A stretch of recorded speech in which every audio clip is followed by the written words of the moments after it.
Welcome back to Cool Times Podcast, where we talk all things cool about the cold storage construction industry. It is 2025, and we are bringing to you the first episode of the year. And it's actually a sponsor spotlight from our good friends at Iceberg Mechanical. Yes, it is. Yes, it is. And we have the pleasure of having our boy Jamie Price on, who's a regional sales manager from Iceberg Mechanical. Jamie, welcome to the show, bro. Howdy. Thank you for having me. Our pleasure, man. Yes. And thank you and your team at Iceberg Mechanical for your sponsorship of our program. We really appreciate it. And we're excited to hear about Iceberg Mechanical today. Absolutely. Yeah. So, Jamie, do you want to start off telling us a little bit about yourself, and then you can dive into telling us who Iceberg Mechanical is and what you do?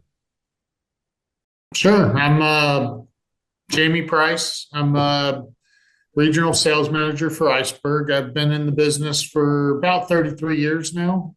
I'm fourth generation ammonia refrigeration. So I've been around it since I was a kid. My go to work days with dad were going to the ice cream plant in Cleveland, Ohio. And I've been a past president of RETA, Refrigerating Engineers and Technicians Association. I was president 2012, 2013. RETA is a 100-year-old plus association that specializes in the training. I'm one of the first three to receive the RETA authorized instructor. I have most of the certificates that they put out. I'm hopefully going to get my CRST here shortly, but since I have my instructors, I really don't need it. I'm also a trained HAZWOPer. I train the trainer for HAZWOPer, so I can train the emergency response of the industry. And I pretty much grew up in it. Started as a green helper after I left A&M. I went to Texas A&M for a year and a half and had a concussion, so I couldn't fly the jets. I was going for my pilot slot in aerospace aeronautical engineering. Wow. So went into the field and worked my way up. I tell everybody since I was brain damaged, I went into the family business.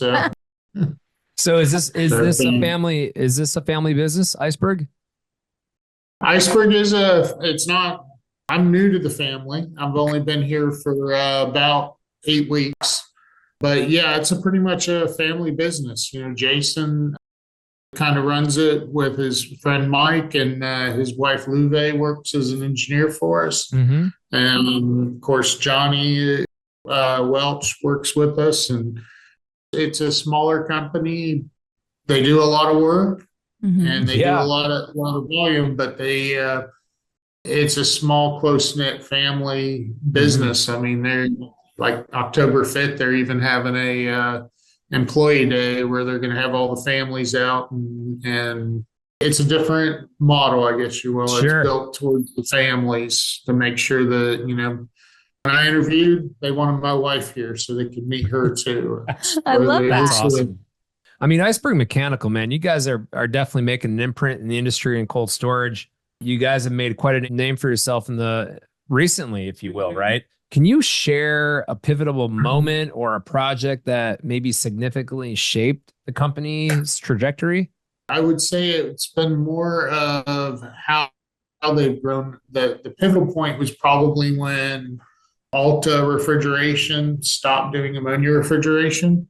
That allowed Barrett and Johnny to come on, and that kind of took them off towards the ammonia direction. And up to that point, they were pretty much doing Freon and HVAC. Now that kind of allowed them to start gaining the people and the expertise they needed to do the ammonia. And from there, they've really stepped it up over the last few years and really starting to do a pretty good sized volume. And are you guys nationwide? We are. We'll do work anywhere. I'm actually opening the office in Texas. So that's where my base has been for a long time. I live in Kansas right now because of my last job, but we'll be moving back to Texas and starting an office there and a service group, and we'll start looking at keeping up service techs in different areas. We can do construction. We're in Texas. Dallas, Fort Worth. That's by us. Perfect. We'll be neighbors. Welcome home, man. We'll be neighbors. Yeah, I lived for 30 years in Saginaw. Okay. Okay, So very Right on. nice. Are you looking yeah, forward to the hot summers again or what? it's pretty hot up in Kansas for a very short time. But yeah, I'm not looking forward to the hot. I mean, you always can. I love the cold because you can always put more clothes on. If Yep. you get too hot, you start taking things off. It might get uncomfortable, or you might get arrested. So Very Exactly. true. Very That's so true. Man, RITA's a cool program. You want to tell the audience what RITA stands for? yeah, RETA is Refrigerating Engineers and Technicians Association. They Beautiful. started back in 1910 as NAPRE, actually, National Association of Practical Refrigerating Mhm. Engineers. Sure. And around the 50s, they changed the name to RETA. RETA has always been for the development, the safety of the operators. And so by training, we also improve the efficiency of the systems that we work with. And so that kind of falls into their whole background. They do the training. A lot of people are like, well, they do operator certification and stuff like that. They do, but they don't do the operator classes, op one, op two, op three. That's not RETA. RETA has their course books. And a lot of times operator one, two, and three, sometimes four are based off of those books. Hmm. The books are written by volunteers that are industry experts. I'm currently on the CO2 rewrite right now. Okay. My dad's actually the leading the rewrite. I'm on the book or helping, and Sure. so it's a good way to not only learn some new stuff from it, but also to get that information out. Mhm. These guys are, a lot of people don't realize it, but I mean, they're giving up an hour of their week, probably a good 40 weeks out of a year. That's Hmm. 40 hours that they're giving freely to this development of this book, maybe sometimes more. Some of the Oh yeah. books took years to development. We're just doing a review. We're not actually doing like a rewrite. We're reviewing and doing some updates and changes to it. But we've been going since probably, I don't know, probably January Wow. or so, maybe a little bit longer, but we're only into chapter 5. But these guys volunteer their time, give their expertise, and provide back to the industry. There was Harry Paul was a former president of RETA, Hmm. and he stood up in Jacksonville, Florida, at the conference and gave a really great speech about giving back to the industry and how important it is. And the industry had given him so much, and that it Hmm. was important for him to give it back. That really hit me. And that's the same thing with me. If a guy needs some help with something to help him get that certification or training, I'll spend my own time and go sit with Sure. him and help him out. I can't do it for everyone, but I'll do it as much as I possibly Absolutely. can.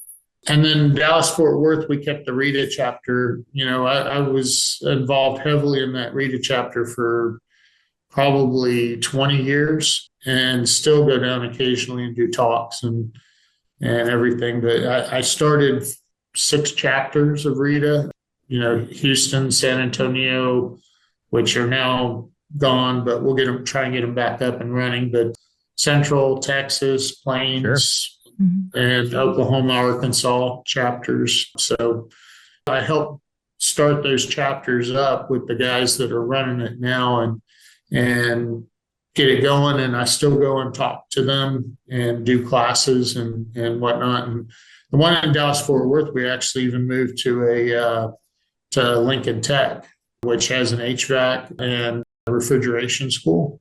Hmm. And so the kids come in and listen to our talks, start to learn a little bit about ammonia, and then we give them let them do a little Q&A at the end. Hmm. So you can ask about the industry, what the pay's like, what the Mhm. work's like, and Sure.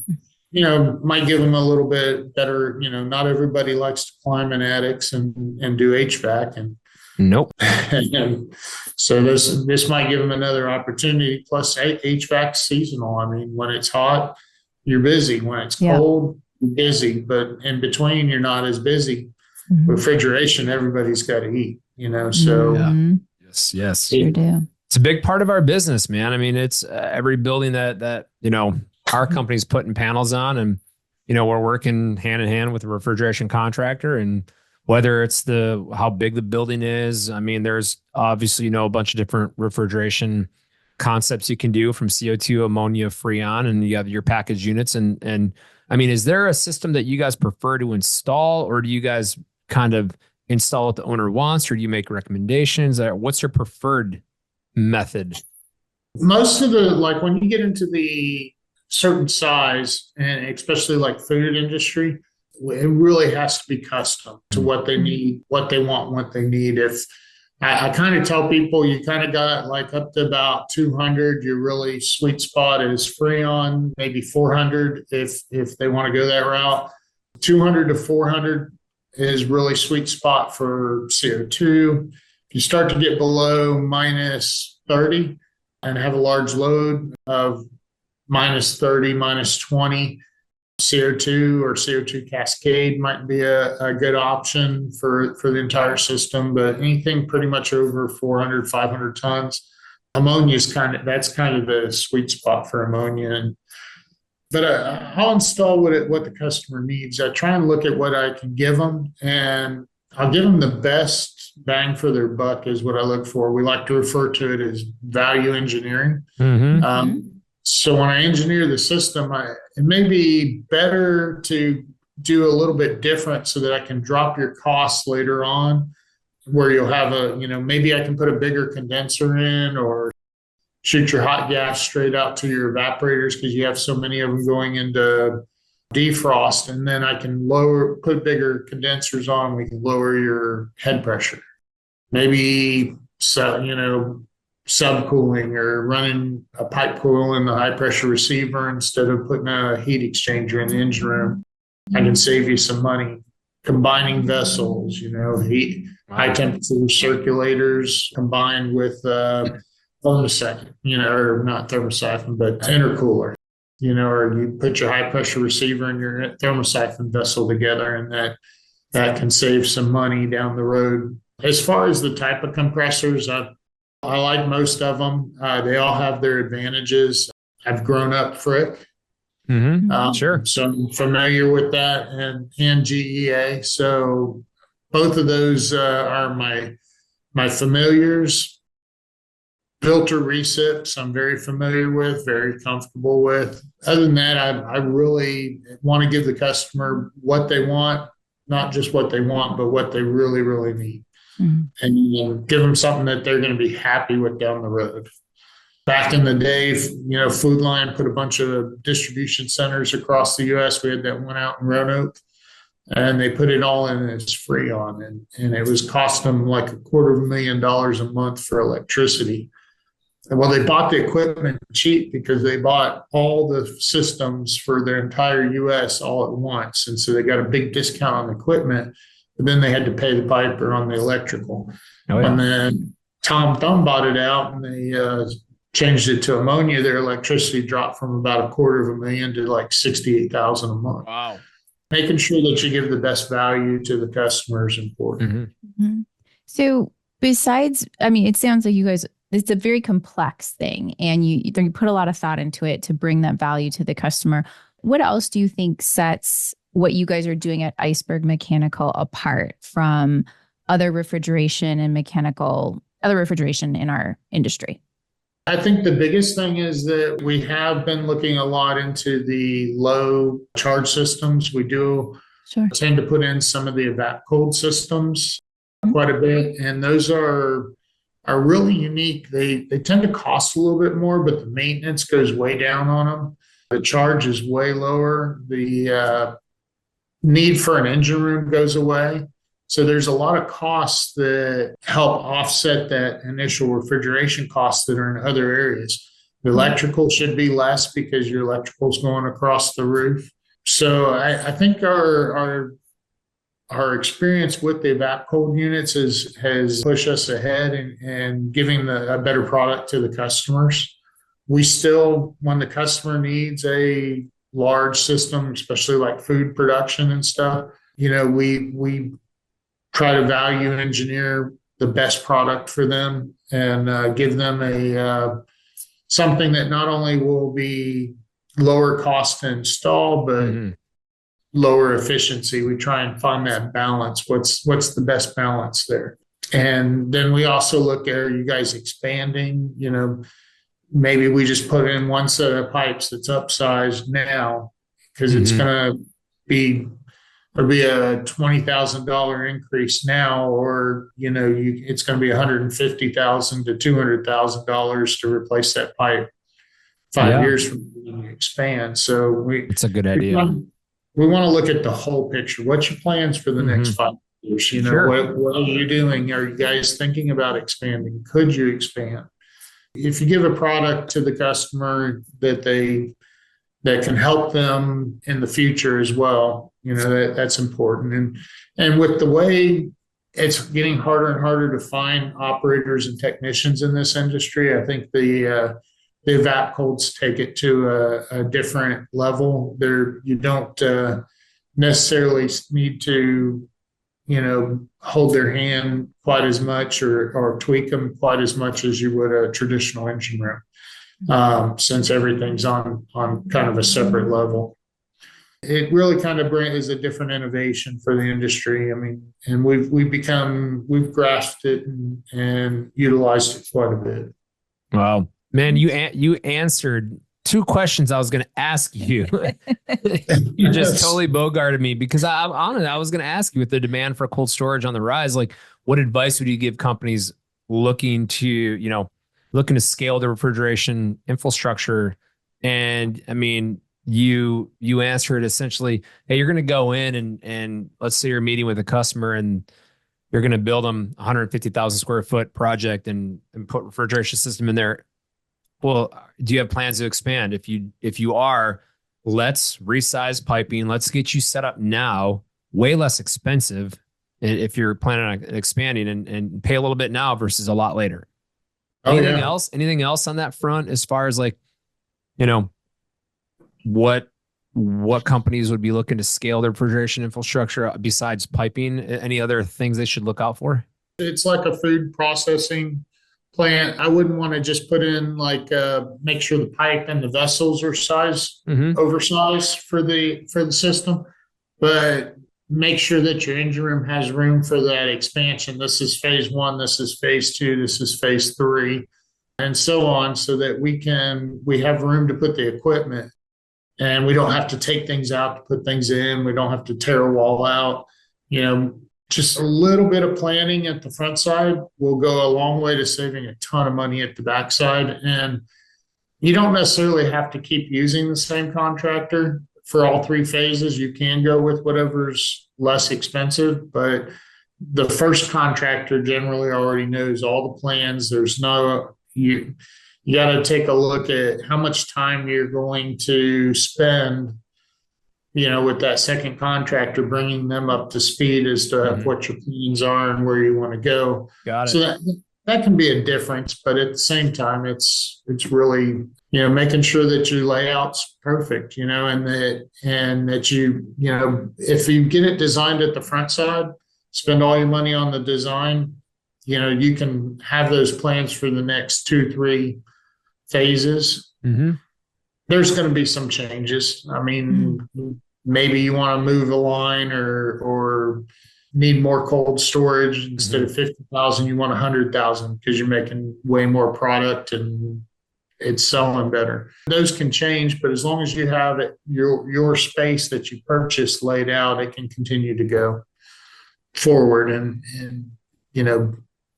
make it a lot easier on the transitions and the expansions.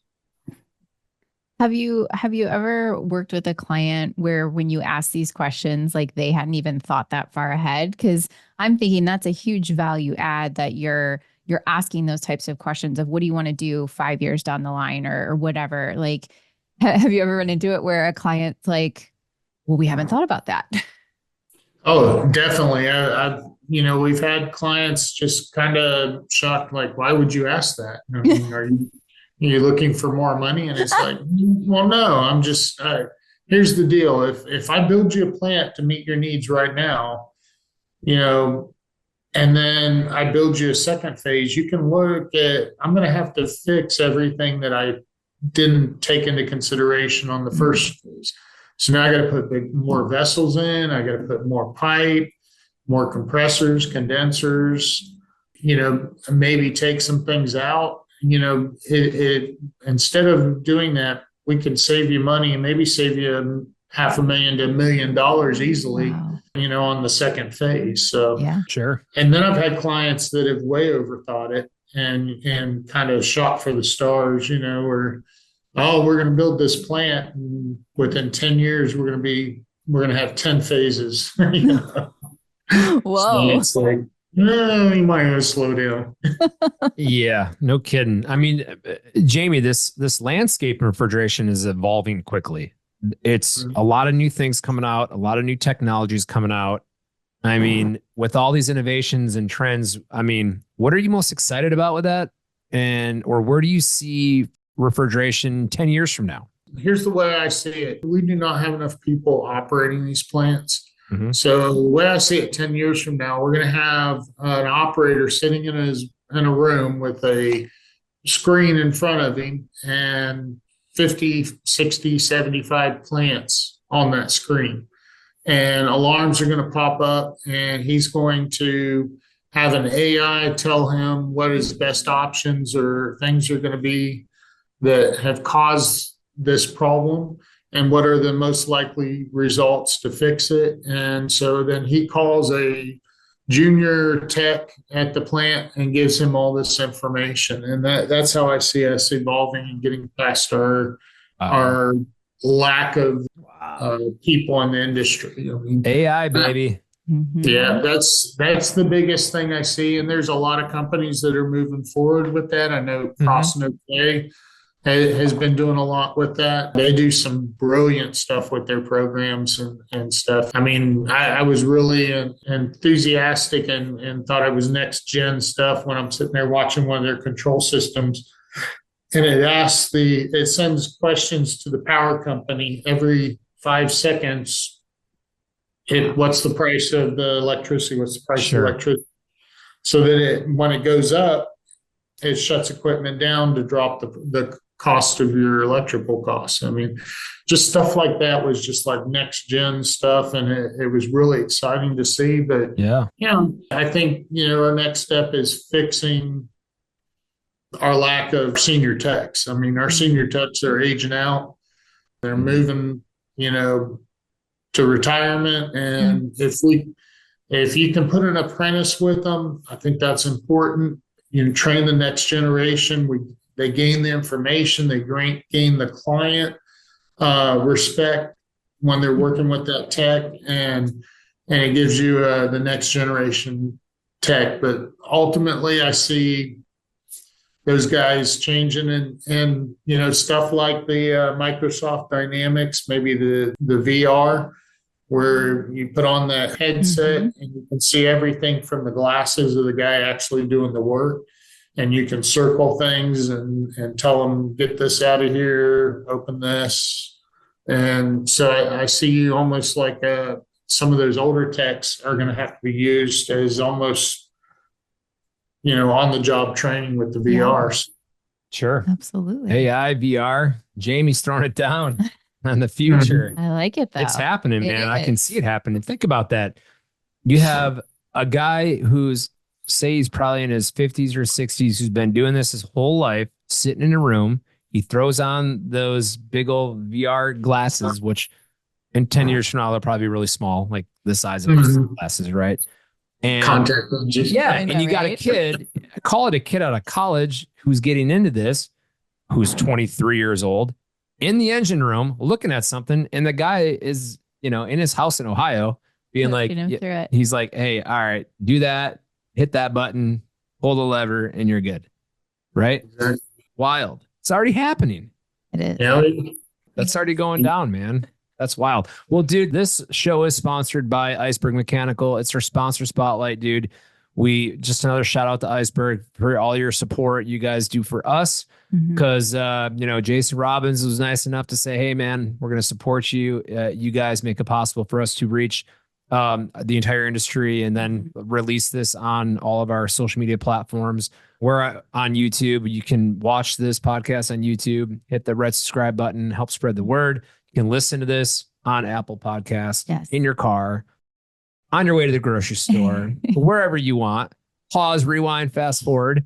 Also on Spotify. So thank you, Iceberg, for that. Yes. And Jamie, tell us, if people want to know more about what's going on with Iceberg Mechanical, where can they find more information?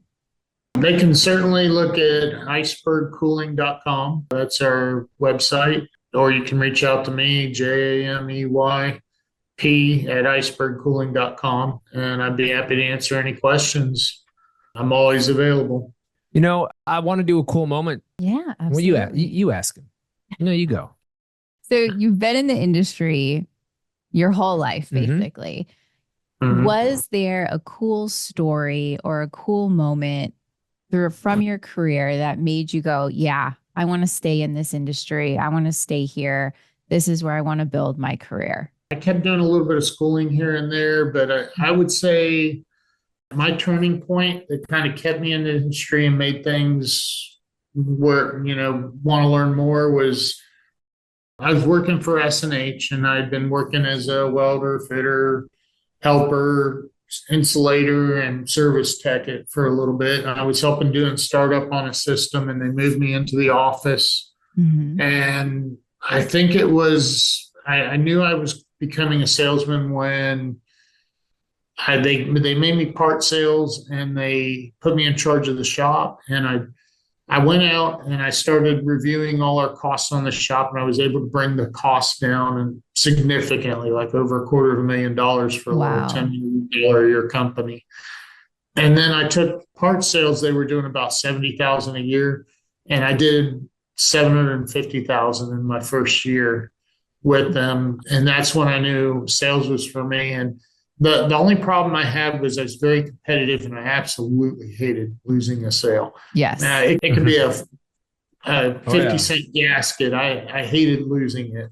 I hated losing the big ones even more, but I even hated losing a 50-cent gasket that I quoted, spent time on, but I found that from learning that, I found it had a lot to do with relationships, and you build that relationship with those people. And I still talk to one of my high school friends occasionally, and that's pretty much it. I got a couple of neighbors that I do stuff with, but the most part, everything I do is with the people in the industry. I've stood in weddings of my customers. That's awesome. Been to their funerals. I've been to their retirement parties, especially as I'm getting older. But these are my friends. These are my family. I mean, Rita's been like a real big family for me, and I've got so many mentors I could name out from Rita.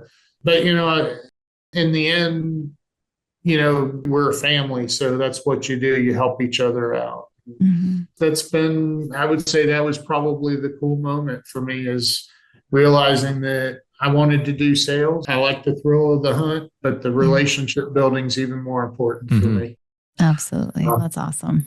It's funny how we ask all of our guests that, and the answer always comes back to this whole industry is one big family.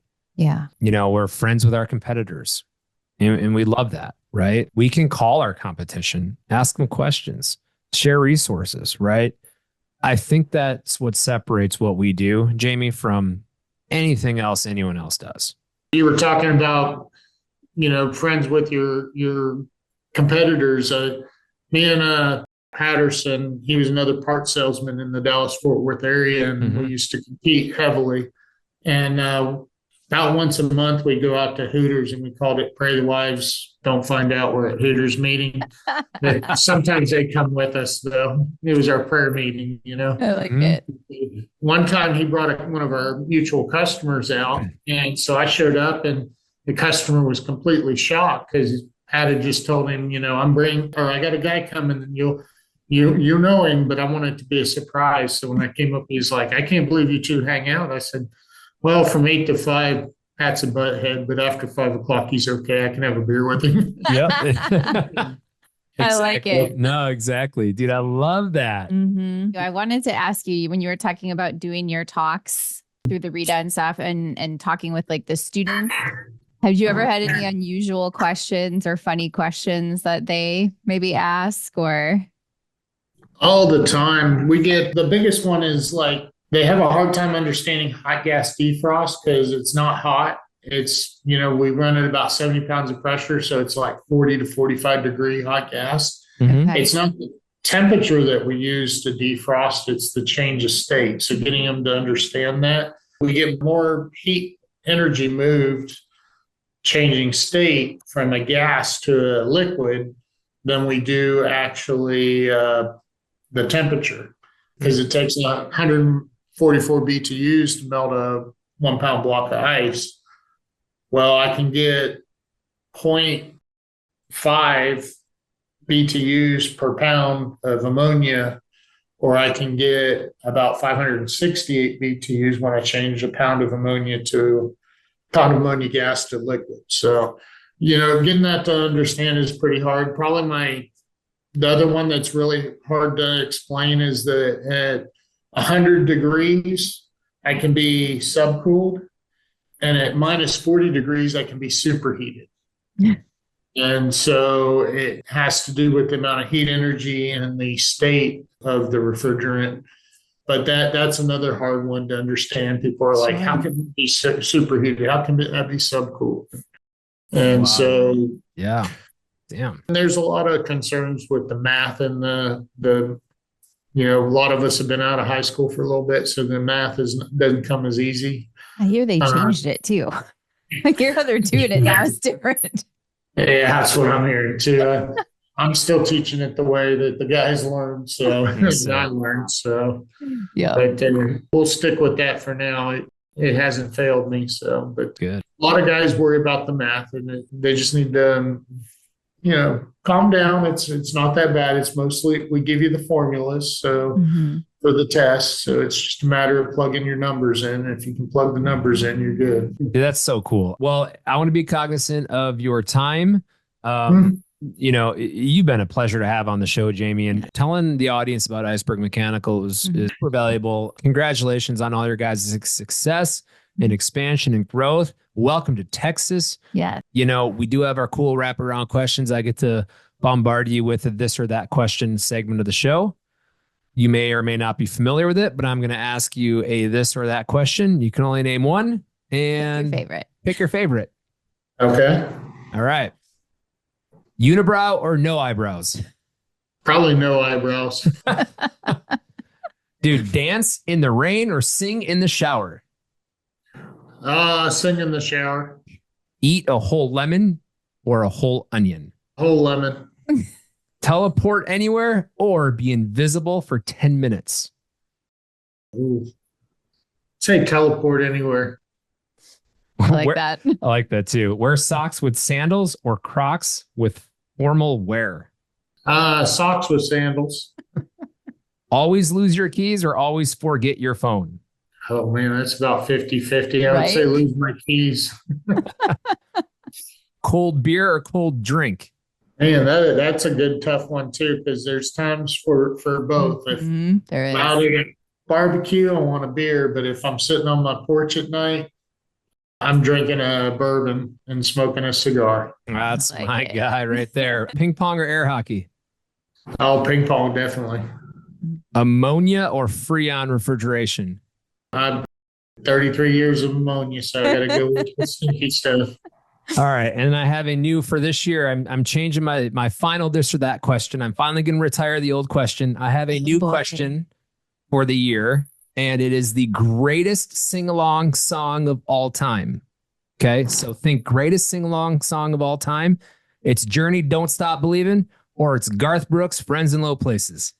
Man, I was just thinking as soon as you said it, Friends in Low Places. Let's go. I was just thinking that. Yeah, that's it, man. That one is a good one. So that's the new question this year. One of our faves. I like it. Dude, they're both great sing-along songs. Yes. Jamie, thank you so much for your time today.